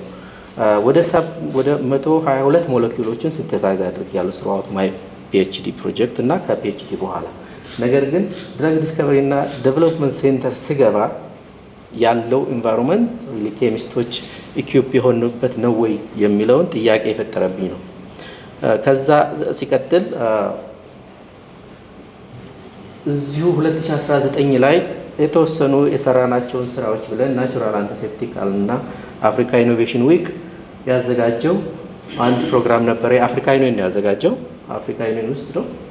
እዛ ላይ ሪሊ ብዙ ኢኖቬተሮች ይመጣሉ ብለን ኤክስፔክት አድርጌ ነበር። እኔ ከምናሳየውና እኛ ከምናቀርበው በላይ ከዛ ብዙ ሊንክ ይኖረናል፣ ብዙ ሞቲቬሽን ይኖረዋል ብለን ነበር። ግን በሚገርም ሁኔታ ኢንጂነሪንግ፣ ሶፍትዌር እነኚህ ካልሆኑ በስተቀር ፕሮዳክት ቤዝድ የሆኑ ስፔሻሊ ኬሚስትሪ ሪሌትድ የሆኑ ፕሮዳክቶች አንድም ዲስፕሌይ አልነበረም። ሁለተኛው የሄድኩበት የሃየር ኤዱኬሽን ፎረም ጅማና ሐዋሳ ላይ ተዘጋጅቶ ነበር። እዛም ኢትዮጵያ ውስጥ ያሉ 45ቱም ዩኒቨርሲቲዎች ያላቸውን ኢኖቬሽን የሚያሳዩበት ነው። ይሄ ደግሞ ዳይሬክትሊ ሃየር ኤዱኬሽን የዛኔ ሞሼ ነበር የሚባለው አሁን ያው ትምህርት ሚኒስቴር ተመልሷል። እሱ ያዘጋጀው ፒውርሊ ኢኖቬሽን ኤግዚቢሽን ብቻ ነው። ሌላ ፕሮግራም የለም። የዩኒቨርሲቲ ፕሬዝዳንቶች ይመጣሉ፣ ምክትሎች እና ቴክኖሎጂ ትራንስፈር ዳይሬክተሮች ይመጣሉ። እዛ ላይ ስንሄድ የኬሚስትሪ ዲስፕሌይ በብዛት የመጣው ኮቪድ ስለነበረ ምንድን ነበር የእጅ መታጠቢያ ሮቶ እንትን ተሰርተውለት ማለት ነው። ሶ ሪሊ ኬሚስትሪ ሪፕሬዘንት እየተደረገ አይደለም። ከዛም ስናልፍ ናሽናል ኮቪድ ሪሰርች ሰሚት ስካይላይት ተካሂዶ ነበር። እዛ ላይም ኬሚስትሪ ሪሌትድ ከየትኛው ከ45 ዩኒቨርሲቲ እንትን የመጣ የለም። ሲቀጥል አሁን በቅርቡ በተካሄደው ቢሾፍቱ ላይ በተካሄደው የኤዩ ሪሰርች ዊክ ላይ ቢሾፍቱ ዲስፕሌይ ኤግዚቢሽን ነበረ። ዶክተር ግሩም እዛ ላይ አግኝቻለሁ። እንግዲህ ሌሎችም ሊኖሩ ይችላል። ዛት ፈርስት ታይም እዛ ሳይ ፕሮፌሰር ኤርሚያስን በተለያዩ የኤዩ ኤግዚቢሽኖች ላይ ሪሰርች ዊክ ላይ አግኝቻቸዋለሁ።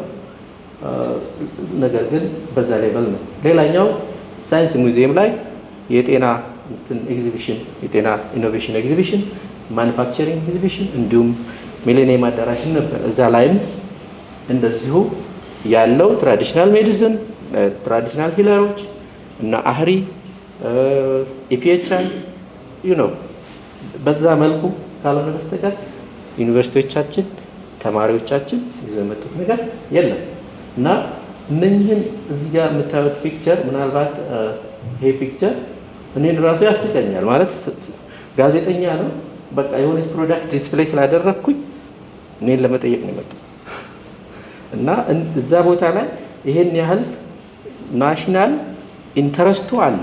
ነገር ግን ስትራቴጂው እና አፕሮቹ የሚያስድ አይደለም። ይሄም እንደዚሁ ከእንግሊዝ ፓርላማ መጥተው ጎበኙን። እንደገና ከ7 እስከ 8 ያሉ ተማሪዎችንም አምጥተን እስኪ ሞቲቬሽን ይፈጠራሉ የሚል ለማስተማር ሞከርን። ይሄ አንዱ ትልቁ እንትን ያልንበትና ክረምት ላይ ለ2 ሳምንት ብቻ መጥተው እነኚህ የኤሌመንተሪ ተማሪዎች ወደ ሃይ ስኩል የሚገቡ ሳይንስን እንጆይ ያረጉታል በሚል ተስፋ ያዘጋጀ ነው። አንዷ እዚህ ውስጥ የኔ ልጅ ነው ይችኛው ማለት ነው። እና ሁሌ ጥያቄ ትጠይቀኛለች። ስቶኪዮሜትሪ የሚባል ትምህርት አለ ኬሚስትሪ ላይ መጻፋቸው፣ ግን ዋይ ዱ ዊ ኬር? ለምንድን ነው ኬር የምናደርገው? ለምንድን ነው ስለ ሶሉሽን ኮንሰንትሬሽን ወሪ የምናደርገው ትለኝ ነበርና እዚህ ጋር በፈር እንዲያዘጋጁ አሲድ እንዲያዘጋጁ የተወሰኑ ቴስቶች እንዲሰሩ ስናደርጋቸው ኤግዛይትድ ናቸው። ሶ ሪል ወርልድ የሆነ ኮምፖነንቶች ቢኖሩት ካሪኩለማችን ለስቱደንት ኢንጌጅመንትም እንደገና ለእውቀቱንም ትራንስፈር ለማድረግ ይሆናል። ይህን ካልኩኝ በኋላ ሪሊ በቆይታዬ የኢትዮጵያን የሜዲካል ፕሮዳክትስ ማኑፋክቸሪንግ ስታተስ ለማወቅ 3 ዓመት ጥናት አድርገን ነበር። ብዙ ኮሊኮች አሉ። በዛ ጥናታችን መሰረት ኢትዮጵያ ብቻ አይደለም ኢስት አፍሪካንም ጨምረን አይተነው ከ90% በላይ ኢምፖርት ነው፣ ቴራፒውቲክም ዲያግኖስቲክም። ይሄ ሁሌም ጤና ሚኒስቴርም ኢንዱስትሪ ሚኒስቴር ሁሉም ያወራዋል። ከዚህ ውስጥ ያው የመድኃኒቱ እንትን ይላል። ግን ይህንን አድሬስ ለማድረግ ይሄ የተዘጋጀ አንድ ስትራቴጂክ ፕላን አለ። 2015 ነው አፕሩቭ የሆነው። አሁን 2025 አልቋል። እስከ 2025 ድረስ ነው። እዚህ ጋር ቀጣይ አወራላችኋለሁ። ኢኒሼቲቭ ያሏቸው 2ቱ ኢንዱስትሪያል ፓርክ እንዲሁም ደግሞ ስትራቴጂክ ፕላን ተዘጋጅቷል። ነገር ግን አንደርስታንድ ያላደረጉትና ለዚህ ስትራቴጂክ ፕላን ፌል ያደረገበት አንዱ ፋንዳሜንታል የሆነውን ካፓሲቲ ቢልዲንግ፣ ብሮደር ካፓሲቲ ቢልዲንግ ያስፈልጋል። እሱ ደግሞ ዲፍረንት ኮምፖነንት አለው። ኬሚስትሪ ይኖረዋል፣ ኢንጂነሪንግ ይኖረዋል፣ ባዮሎጂ ይኖረዋል፣ ፋርማሲስት ይኖረዋል። ኢንተርዲሲፕሊነሪ ነው። ይሄንን አንደርስታንድ ሳይደረግ የወጣ እንትን ነው። ይሄንን ብዙ አላወራውም። ኢትዮጵያ ውስጥ ያሉ ካምፓኒዎች ናቸው። ዋናው ፎከሴ እዚህ ኤፒአይ ላይ ስለሆነ ኬሚስትሪ ጋር ስለሚገናኝ ኤፒአይ የማመርት አንድም ካምፓኒ የለም። ይሄ 2019 ላይ ያደረግነው ጥናት ነው። ዲያግኖስቲኩም እንደዛ ነው። what happened at 2025 በዚህ ስትራቴጂክ ፕላን መሰረት ቅድም ዲስፕሌይ ባረኩት በ2020 እና በ2025 አክቲቭ ፋርማሲውቲካል ኢንግሪዲየንት API የምንለው የመድኃኒቱ ዋናው አክቲቪቲውን የሚያመጣው ወይም ደግሞ እንትን የሚለው ሌሎቹ ተጨማሪዎች ናቸው። ሶ ይሄንን የሚያመርት 4 ካምፓኒ ይኖረናል። አሁን 25 ላይ ደግሞ 20 ካምፓኒ ይኖረናል። ይሄ ታትስ ታርጌት አሁን ያለበት ስታቲስቲክ ምንም አይነት የለም። ዲያግኖስቲክም እንደዚህ ነው። there is no company አቺቭ ያደረገ እዚህ ውስጥ ሃይላይት ከተደረጉትና አንዱ እንትን ካደረገኝ አንደኛው ከሚያስፈልጉ የካሪኩለም ሪቪዥን ብለው ሰጀስት ያደርጓቸዋል። አንዱ እዚህ ውስጥ ሪቪዥን ውስጥ መግባት አለባቸው ብለው ካሰቡት ኢንዱስትሪያል ኬሚስትሪ፣ ሲንቴቲክ ሜዲሲናል ኬሚስትሪ የሚሉ 2 የኬሚስትሪ እንትኖችን አስገብተዋል። አናላይቲካል ኬሚስትሪ ተረስቷል፣ ሌላውም ተረስቷል። ሶ ይሄ የአንደርስታንዲንግ እንትን ነው። ሶ አንዱ ስኪል ማንፓወር እንትን ለማለት የካሪኩለም ሪቪው ነበር፣ ግን ኬሚስትሪ ዲፓርትመንትን የትኛውም ዩኒቨርሲቲ አፕሮች አልተደረገም፣ ለኢንቫይት ተደርጎ አልቀረበም። ሶ ከዚህ ውስጥ ደግሞ አንዱ ኪ የተባለው እና ቻሌንጅ ከተባሉት ውስጥ አንዱ ቴክኒካሊ ኮምፕሌክስ ነው፣ ሁለተኛው ኤክስፔንሲቭ ነው፣ ሶስተኛው ሪኳየርስ ኤክስፐርቲስ ኢን ኬሚስትሪ ያስፈልጋል ይላል። ይሄ ዳይሬክትሊ እኛም ስንሄድ ወደ ቀጣዮቹ እንትኖች ስንሄድ ቀጥታ ኬሚስትሪ የሚመለከቱ ብዙ ኮምፖነንቶች አሉ። ሶ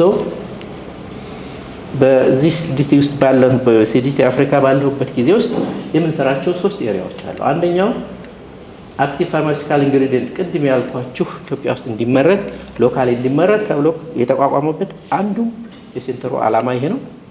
ሶ አንዱ እሱ ነው። ሁለተኛው ላተራል ፍሎ አሴ ይሄ ዲያግኖስቲክ ኪት ነው። ደም ጠብ ተደርጎ ክሊኒክ ብንሄድ ታይፎይድ አለብህ የለብንም ወይም ሽንት ተደርጎ የሚደረግበት ማለት ነው። ሶስተኛው ናቹራል ሜዲሲን ወይም ደግሞ ትራዲሽናል ሜዲሲን ነው። ይሄ አይ ቲንክ ናቹራል ፕሮዳክት ኬሚስትሪ በጣም ብዙ የተሰራበት በኢትዮጵያም በየዩኒቨርሲቲው የሚሰራበት እንግዲህ እዚህ ውስጥም ብዙ አመት የለፋችሁበት የሰራችሁት ነው። ስለዚህ ከነዚህ ከ3ቱ አንጻር ኬሚስትሪ የነኝህን አድሬስ ማድረግ አለባቸው። ካሪኩለማችን ሪዲዛይን ሲደረግ በስትራቴጂውን ፈልጎ ይህን አድሬስ ማድረግ አለበት ብዬ አስባለሁ።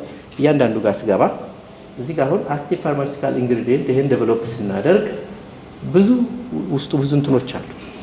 ይሄ ኮስት ኢፌክቲቭ ሜቶዶሎጂ ነው፣ ሲንቴሲስ ነው።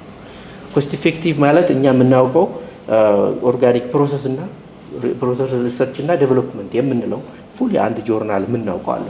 ሶ ይሄ ሙሉ ሲንቴቲክ ስኪል ነው። ሁለተኛ ፒዩሪፊኬሽን እና ካራክተራይዜሽን ትልቁ ቻሌንጅ ነው። ሲምፕል የሆነ ለምሳሌ አንድ ኤግዛምፕል ብነግራችሁ አስፕሪን ኢዝ ቬሪ ሲምፕል፣ ግን ቱ ጌት 99% ፒውር አስፕሪን ኢዝ ቬሪ ዲፊካልት ሲንቴሳይዝ ለማድረግ። ሶ ፒዩሪፊኬሽን አንዱ ቻሌንጅ ነው። ሁለተኛው የክሪስታሎግራፊ ስቴቱ አለ። ይሄ አንዱ ትልቁ ያልተነካ እና በካሪኩለሞቻችን ብዙ ጊዜ የተዘነጋው ነው። ኳሊቲ ኮንትሮል እና አሹራንስ ይሄ አናላይቲካል ነው። ባይኢኩቫለንስ፣ ኢምፒሪቲ ፕሮፋይሊንግ፣ ካታላይሲስ እነኚህ ሁሉ በዚህ እንትን ውስጥ አሉ። ይሄ ኬሚስትሪውን ብቻ ነው ኢንጂነሪንጉን ሳልነካ ማለት ነው። ሁለተኛው ስመጣ የናቹራል ፕሮዳክት ቤዝድ አሁን ላይ ያው ብዙ ጊዜ ክሌም ይደረጋል 80% የኢትዮጵያ ሕዝብ በባህላዊ ሕክምና ነው የሚጠቀመው ይባላል። እሱን ትክክለኛው ሰውሱን አላውቀውም እኔም ቱ ቢሆንስ ግን ከ50% በላይ ይሆናል ብዬ እኔም አምናለሁ። ነገር ግን ይሄንን ወደ ምንድነው ፋርማሲ ላይ እንግሊዝ ብንሄድ አንድ ናቹራል ሪሜዲስ ተብሎ ልክ እንደ ፋርማሲ አለ፣ ሞደርን ፋርማሲ አለ። እዛ ቦታ ላይ መቅረብ አለበት የሚል ኢኒሼቲቭ አለ። ልክ አንድ ሰው በምርጫው በዚህም መታከም ይችላል፣ በሞደርንም ወይም ደግሞ በዘመናዊ መታከም ይችላል በሚል አፕሮቾች አሉ። የምናውቀው ኮምፓውንድ አይሶሌሽን እና ካራክተራይዜሽን ብዙ የተሰራበት ነው። ነገር ግን ይሄ በጣም ኤክስፔንሲቭ ፕሮሰስ ነው። አዲሱ መንገድ ስታንዳርዳይዝድ ኤክስትራክሽን እና ኳሊቲ ኮንትሮል ኢስታብሊሽ ከተደረገ የዓለም ጤና ድርጅት ይሄ ወደ ሳይንቲፊክ ባክ እንትን ያለው አፕሩቭድ ሆኖ ለሰዎች መሰጠት የሚችል መድኃኒት ነው ብሎ የሚያምንበት ጤና ሚኒስቴር የሚሄድበት ነው። እዚህ ውስጥ ግን ብዙ ኮምፖነንቶች አሉት። አንደኛው ትልቁ ቻሌንጅ አናላይቲካል ሜተድ ዴቨሎፕ ማድረግ ነው። እሱ በጣም ትልቁ ቻሌንጅ ነው። ሁለተኛው ያው ስታንዳርዳይዝድ ኤክስትራክሽን እሱ የሚመጣ ነገር ነው። ፎርሙሌሽኑም ብዙ ከባድ አይደለም። ሁለቱ ይሄ ሜተድ ዴቨሎፕመንት እና ኳሊቲ ኮንትሮሉ ፒውርሊ አናላይቲካል ነው፣ ነገር ግን በጣም ቻሌንጂንግ ነው። ሰው ካሪኩለሞቻችን ይሄንን አድሬስ ያደርጉ። ሶስተኛው ኩክሊ የሚሄድበት የላተራል ፍሎ አሴይ ይሄን ስላይድ ሳዘጋጀው የኢትዮጵያ ሜዲካል ሳይንስስ አሶሲዬሽን የሚያዘጋጀው አንድ ናሽናል ወርክሾፕ አለ በየዓመቱ። እዛ ላይ የፕሮፌሽናል ዴቨሎፕመንት ትሬኒንግ ኮርሶች እንድንሰጥ ኢንቫይት ተደረገ። እዛ ላይ ይህንን ትሬኒንግ ለመስጠት ሪሊ ያሉትን ሰዎች ሳያቸው ኬሚስት የለም፣ እኔ ኬሚስት ነኝ፣ አብሮኝ ደግሞ ባዮሎጂስት አለ፣ ፋርማኮሎጂስትም አለ። ነገር ግን ይህንን ኮምፖነንት ብሬክ ዳውን ማድረግ ነበረብን። ብሬክ ዳውን ስናደርጋቸው እዚህ የምታዩዋቸው ሙሉ የኬሚስትሪ እውቀቶችና ክህሎቶች የሚያስፈልጉት እያንዳንዱ ቦታ አለ። ኤግዛምፕሉን ልንገራችሁ። እዚህ ኮምፖነንት ውስጥ ስታዩት የመጀመሪያው ይሄንን ልተው፣ ሁለተኛው በጣም ኮንጁጌት ባለ ይሄም ወይም ደግሞ እዚህ ጋር የምታያቸው ልክ ፖዚቲቭ እና ኔጌቲቭ የምታሳየው ይቺ እነኚህ ሁለቱ ላይኖች ነው። እነኚህ የሚሰሩበት ሙሉ ቴክኖሎጂው ሜምብሬን ይመለከታል። ናኖ ማቴሪያል ኦር ኢንኦርጋኒክ ማቴሪያል ይመለከታል። ሰብስትሬቱ አለ። ይሄ ሁሉ ፉሊ ኬሚስትሪ ነው። እነኚህ ኮምፖነንቶች በሌሉበት ኪት ዴቨሎፕ ማድረግ አይቻልም። ምንድነው የሚሆነው? እዚህ አሴምብል ማድረግ ብቻ ነው የሚሆነው ማለት ነው። ስለዚህ ልክ እንደ ፋርማሲቲካል ካምፓኒዎቻችን ሁሉ ፎርሙሌት ማድረግ እንደሚያደርጉት ዲያግኖስቲክም ፎርሙሌት እንደዚሁ አሴምብል ማድረግ ብቻ ይሆናል። ዚስ ኢዝ ፉሊ ኬሚስትሪ። ወደ ናኖ ማቴሪያሉ ስገባ ደግሞ ራሱን የቻለ ኦርጋኒክ ኮንጁጌሽን አለ፣ ኢንኦርጋኒክ ማቴሪያል ፕሪፓሬሽን እና ካራክተራይዜሽን አለ። እነኚህን ቴክኖሎጂዎች ሪሊ አንደርስታንድ አድርገን ካሪኩለሞቻችን ውስጥ ቢገቡ በሪሰርች መልክ ሊሆን ይችላል፣ በሰብጀክት መልክ ሊሆን ይችላል፣ በላቦራቶሪ መልክ ሊሆን ይችላል፣ እንዲሁም በአታችመንት በኢንተርንሺፕ መልክ ሊሆን ይችላል። እነኚህን አንደርስታንድ አድርገን ያዘጋጀነው ካሪኩለም አድሬስ ያደርጋል ብዬ አስባለሁ። በመጨረሻም ምን ኢምፓክት ቅድም ብያችኋለሁ፣ ኢንኮርፖሬቲንግ ሪል ወርልድ ፕሮብለምስ ካለን ከናሽናል ቻሌንጅ ብንነሳ ለምሳሌ ያለው ኢምፓክት ምንድን ነው? የመጀመሪያው እነኚህ የምንላቸውን ስኪል እና እውቀቶችን ናቸው፣ ትራንስፈረብል የሆኑ ናቸው። ሁለተኛው ይሄ ኢንተርዲሲፕሊነሪ ኬሚስትሪ ሰብጀክቶቻችን ቅድም ተብሏል። አይሶሌትድ ፍራግመንትድ ፕሪንሲፕልስ ከሌላው ዲሲፕሊን ጋር ለመገናኘት የከበዳቸው እንዲሁም ደግሞ ማቴማቲካል ኢንተርፕሪቴሽኖች አሉ። አንዱ በጣም ሁልጊዜ ተማሪዎች የሚያስቸግሩኝ እኔ ጋር ያሉ ማስተርስ ተማሪዎች ምንድነው ቢርስ ላምበርት ሎ እናውቀዋለን አለ ያን ፎርሙላ ምን እንደሆነ ልክ በቃ ካልኩሌት ዘ ኮንሰንትሬሽን ኦፍ አናውን ተብሎ የሚመጣ አንድ ሪሰርች ይሰራል። እዛ ውስጥ የቢርስ ላምበርት ሎ ምንድነው የሚያሳየው? ሊኒያሪቲ ነው ምንድነው? ምን መደረግ አለበት? ኳንቲፊኬሽኑ ምንድነው? የሚሉት ሪሊ ኢንተርፕሬትድ ያልተደረጉ ኮንቴክስቹዋላይዝድ ያልተደረጉ ስለሆኑ የሚማሩባቸው እነሱን እንትኖች ብዙ እንትን የሚል ነው። ስለዚህ ይሄኛው ኮላቦሬሽን ከተለያየ ዲፓርትመንቶች ጋር ይፈጥርልናል። ኢንስቲትዩሽናል ካፓሲቲን ቢውልድ እናደርጋለን። ምክንያቱም የኔ አፕሮች አስ ዊ ሪዲዛይን አወር ካሪኩለም የሚመለከተው ኮርስ ብቻ አይደለም። ኮርስ ዲዛይን ማድረግ ሳይሆን አወር ላቦራቶሪስ አወር ሪሰርች ፋሲሊቲስ እነኚህ ሁሉ አብረው ሪዲዛይን መደረግ ይኖርባቸዋል። የዛኔ ካፓሲቲው ከኢንስቲትዩሽንም አልፎ ወደ ሀገር ሊሄድ ይችላል። እዚህ ፓይለት ስኬል ላይ እስካልደረስን ድረስ ወደ ኢንዱስትሪ ሊወጣ ይችላል። ሌላኛው እና አንዱ የማንሰራው ነገር ቢኖር ፓተንት፣ የምንሰራቸውን ነገሮች ፓተንት አናደርጋቸው። ስታርታፕ ክሬት ለማድረግ ኢኒሺዬቲቭ ይሄ ግን የሚሆነው እንዳልኳቸው ነው። ቅድም ይሄ ኢንስቲትዩሽናል ካፓሲቲ ሲኖረን፣ ኖሌጅ ሲኖረን፣ እንደውም ደግሞ ኮላቦሬሽን ሲኖረን እነኚህን የምንላቸውን ነገሮች እናደርጋለን። which ultimately will lead to next generation የተማሩ የምንላቸውን ተመራቂዎቻቸውን እንደገናም ቴክኖሎጂን አዳፕት እናደርግ ሎካል ፕሮዳክሽንን ከሲምፕሊሲቲ ጀምሮ ወደ ኮምፕሌክስ የሚኬድበትን ካፓሲቲ ቢልድ ማድረግ እንችላለን። ኬሚካል ኢንዱስትሪያችንም አንዱ ትልቁ ቻሌንጅ ነው ለኢንዱስትሪ ለሄልዝ ናሽናል ፕሮዳክሽን። ስለሱ አልነካውም፣ በኋላ ዲስከሽን ላይ እናወራበታለን። አመሰግናለሁ። የመጨረሻው ጥያቄ ግን እኔ የሚሆነው በጣም ማጤን አለብን ብዬ የማስበው ሃው ካን ዊ ኢንቴግሬት ይሄንን ካሪኩለማችን ውስጥ የሚለው አይ ቲንክ ስትራቴጂ የሚፈልግ ነው።